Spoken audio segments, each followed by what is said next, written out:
یہ سارے ممالک حدیث میں موجود ہے کہ مسلمانوں کے ہاتھوں سے نکل جائیں گے جنہیں یہودی گریٹر اسرائیل میں شامل کرتے ہیں۔ شام سارا، عراق سارا، مصر کا ڈیلٹا جتنا علاقہ زرخیز ہے اس کا جو بھی اچھا علاقہ ہے سارا، شمالی حجاز کا علاقہ سارا، یہاں تک کہ حدیث میں تو آتا ہے کہ مدینے کے دروازوں تک پہنچ جائیں گے لیکن مدینے میں داخل نہیں ہو سکیں گے، اللہ تعالیٰ خصوصی حفاظت فرمائے گا۔ لیکن یہ کہ مدینے کے دروازے، اب مدینے سے اوپر کتنا حجاز کا علاقہ ہے، عرب کا، سعودی عرب کا، ترکی کا بھی مشرقی علاقہ جو ہے، یہ سارا موجود ہے احادیث کے اندر موجود ہے۔ تو یہ بڑی تلخ بھٹی آنے والی ہے۔ یہ کیوں ہے سزا؟ سزا اس لیے ہے کہ ہم نے اسلام سے بے وفائی کی، سیدھی بات ہے۔ اللہ کو تو نہ ہم سے کوئی دشمنی ہے نہ ہمارے دشمنوں سے کوئی اس کی دوستی ہے، معاذ اللہ ثم معاذ اللہ۔ اس کی دوستی کہاں، کفار سے کہاں ہوگی؟ نبوکدنضر کے ہاتھوں بنی اسرائیل کو پٹوایا تھا اگر، تو کیا نبوکدنضر سے دوستی تھی اللہ کی؟ اور کیا اسرائیلیوں سے اور یہودیوں سے کوئی دشمنی تھی؟ معلوم ہوا کہ اللہ کا معاملہ جس قوم سے بھی ہے کووننٹ ہے، وہ میثاق ہے ہمارا اللہ کے ساتھ، میثاق قرآن ہے ہمارا، ان کا میثاق تورات تھی، پکڑو اس کو، خذوا ما آتیناکم بقوۃ، پکڑو اس کو مضبوطی کے ساتھ جو ہم نے تمہیں دیا ہے۔ اگر اس سے بے وفائی کرو گے تو ہم سے کوئی تعلق نہیں، بلکہ تم مجرم ہو گے اصل۔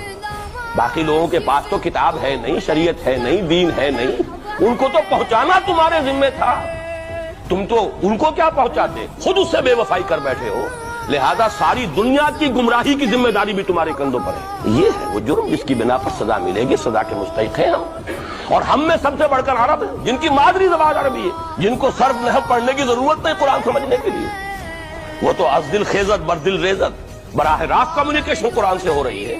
وہ بے وفائی کریں تو ظاہر بات ہے مہا مجرم وہ ہے۔ لیکن پھر غیر عرب مسلمانوں میں اس وقت روئے ارضی پر سب سے بڑی مجرم قوم 10 کروڑ مغربی پاکستانی، یہ میں ڈنکے کی چوٹ کہہ رہا ہوں اور بہت عرصے سے کہہ رہا ہوں، اس لیے کہ ہم وہ لوگ ہیں کہ جنہوں نے اسلام کے نام پر ملک بنایا۔ کوئی ملک دوسرا دنیا میں اس وقت اسلام کے نام پر نہیں بنا۔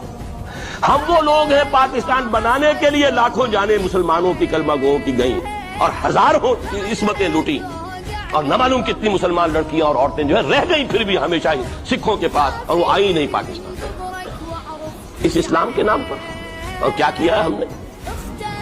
46 برس ہو گئے، اس کہاں اسلام ہوا؟ لہذا اس سے بڑی مجرم قوم عربوں کے بعد، ہم یہ کہہ سکتے ہیں ہمارا عام آدمی قرآن نہیں پڑھتا، قرآن جانتا نہیں، ٹھیک ہے، اپلی ہے کچھ نہ کچھ، اس اعتبار سے ان کے بعد نمبر ہمارا ہے، لیکن باقی پوری دنیا کے مسلمانوں سے بڑھ کر مجرم